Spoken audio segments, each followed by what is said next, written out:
Choisis la vie, guérir avec l'enfant Jésus, un choix courageux. Deuxième partie.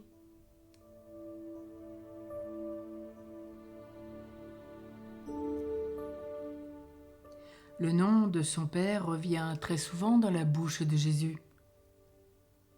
66 fois dans les synoptiques, c'est-à-dire les évangiles en parallèle, Matthieu, Marc, Luc, et 108 fois dans le seul évangile de Jean. On peut citer quelques exemples. Père, Seigneur du ciel et de la terre, je proclame ta louange.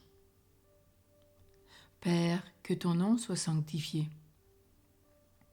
Le Père et moi, nous sommes un. Mon Père est toujours à l'œuvre, et moi aussi je suis à l'œuvre. Père, je te rends grâce parce que tu m'as exaucé. Mon Père, s'il est possible que cette coupe passe loin de moi. Père, glorifie ton nom. Père, l'heure est venue. Et maintenant, glorifie-moi auprès de toi, Père. Père Saint, garde-les unis dans ton nom, le nom que tu m'as donné. Père, pardonne-leur. Nous pourrions continuer comme cela à reprendre les 66 fois des évangiles synoptiques, les 108 fois de l'évangile de Jean. Et combien notre raison et notre adoration seraient transformées. Et puis même apprendre ces versets par cœur. Et dans ce combat de la journée, les redire avec cœur. Voilà une réalité essentielle à assimiler en cette vie. Combattre tout ce qui s'oppose à l'union à Dieu et avec Dieu. Demeurer dans l'amour du Christ. Communier à l'étreinte du Père et du Fils. Nous rappelons que nous venons du Père, Genèse, et nous retournons au Père. C'est le mystère de l'Ascension. Et Jésus est venu s'incarner pour nous montrer ce que nous avons à vivre sur la terre. Nous venons du Père comme lui, nous retournerons au Père, à notre mort. Et il nous a montré comment vivre avec notre Père, lui parler, agir, prier, penser.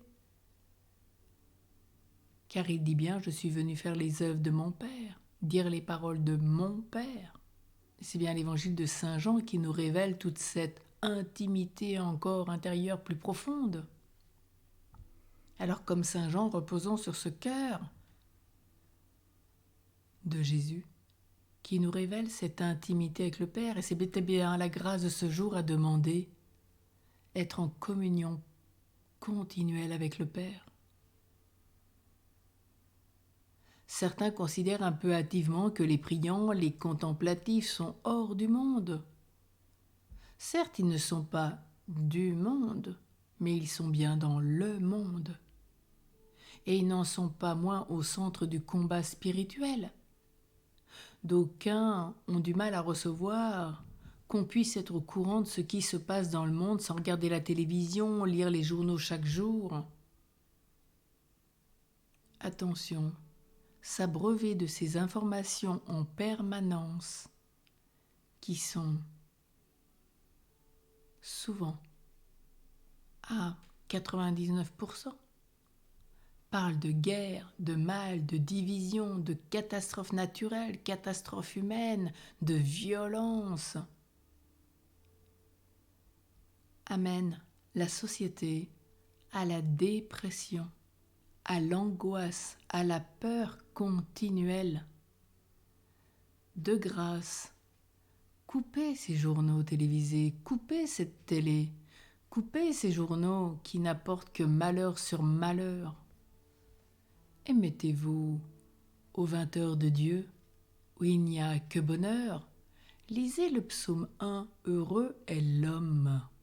C'est le premier verset du psaume 1. Dieu veut notre bonheur, il veut que nous soyons avec lui.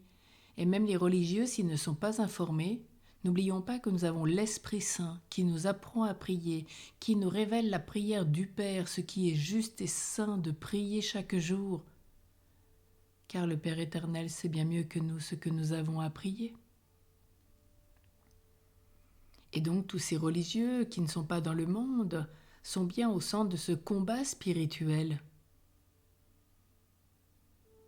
Ils sont au courant parce que l'Esprit Saint les informe.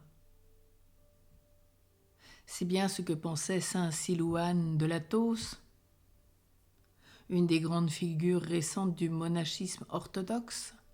Nous l'avons déjà pas mal prié, je vous ai proposé cette prière, vous savez, pour le pardon des ennemis. Il attend à nous apprendre cet homme. Par sa prière, il restait au cœur du combat qui déchire le monde.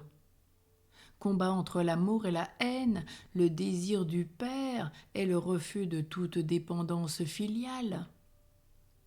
Seul le Christ a reçu du Père tous les pouvoirs nécessaires pour nous réintroduire. Seul le Christ, d'où l'importance de l'intimité avec Jésus, et bien sûr avec notre consentement. En Dieu, nous ne sommes pas dépendants. Dieu, depuis le livre de la Genèse, nous laisse libres. Et il attend notre consentement, de jour comme de nuit, comme dans toute action. Quelles que soient vos paroles et vos actions de la journée, vous avez consenti à l'œuvre de Dieu, aux paroles de Dieu, ou vous avez consenti au mal. Nous nous rendons bien compte que dès le matin et toute la nuit, nous sommes invités à poser des choix. Soit je pose un choix de mort, de malédiction, soit je pose un choix de vie et de bénédiction. Je suis libre et Dieu attend mon consentement comme il l'a attendu de la Vierge Marie et de Saint Joseph. Et dans cet esprit, cette circulation d'amour vivant en enfant de Dieu, je vis de cette circulation d'amour trinitaire qui est au cœur de mon être, car tout être a été visité par Dieu dès sa conception, nous rappelait saint Jean-Paul II. Et il nous a donné l'Esprit Saint, au baptême, à la confirmation renouvelée dans la grâce de l'Esprit. Et c'est l'Esprit Saint qui nous apprend à prier dans des gémissements ineffables. C'est l'Esprit Saint qui nous montre ce qui est juste et nécessaire à prier, qui nous révèle la prière du Père et qui nous dit ce qui est juste et bon à faire à chaque instant et à dire. Encore faut-il le prier, le désirer. C'est peut-être bien la prière d'aujourd'hui. Père, donne-moi ce désir d'être à ton écoute, d'agir et de prier comme toi. C'est bien la prière du Notre Père pour faire advenir son règne et que la volonté de Dieu se fasse sur terre. Vivre dans cette circulation d'amour nous transforme. Et Jésus, parce qu'il était vraiment homme parmi les hommes, il appelait bien sa mère maman et son père adoptif papa. Ses parents étaient pour lui le visage du Père éternel, et nous savons que le Père éternel est un Père aux entrailles de mère. Là est le chemin sur lequel l'enfant Dieu nous attend, et de revivre tous les jours avec la Vierge et Saint Joseph, avec notre papa et notre maman de la terre et du ciel, qui nous apprennent à cheminer. Nous y apprenons à vivre en Marie. Et c'est bien en Marie qu'il nous faut le vivre. Et on vit chez Joseph. C'est à cause de la demande de l'ange qu'on dit qu'on veut vivre chez Joseph en Matthieu 1, 20. Joseph, fils de David, ne crains pas de prendre chez toi Marie, ton épouse. Donc nous vivons bien en Marie, chez Joseph. Et ainsi nous demeurons dans la Sainte Famille pour y découvrir le Père en nous mettant à l'école de l'enfant Jésus. Nous pourrons y guérir tout notre passé. Je dis bien tout notre passé si nous nous mettons dans la grâce de demeurer dans la Sainte Famille pour y découvrir le Père. Et nous pourrons guérir notre passé, nous réconcilier avec nos origines, avec nos parents, si besoin, tous nos proches. Et contemplons maintenant le Christ vivant, à chaque instant entre Marie et Joseph. Nous en recevrons aussi un riche enseignement pour intégrer progressivement la Sainte Famille dans nos vies.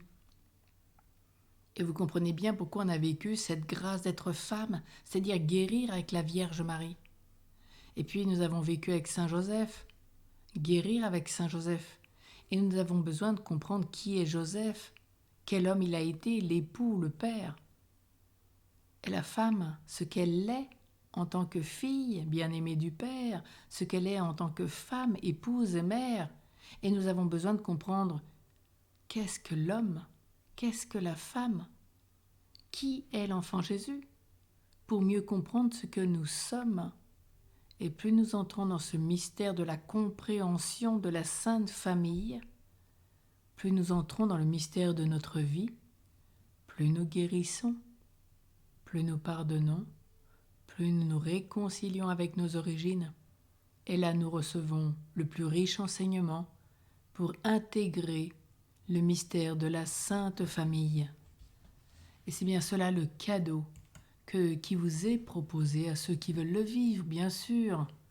Rien n'est imposé, tout est proposé. Mais vous comprenez bien pourquoi cette pédagogie, combien il est facile d'aller à Marie, combien il est facile aussi d'entrer dans ce mystère avec Joseph. Alors vivons avec eux, laissons-nous aimer, et avec eux nous grandirons à chaque instant.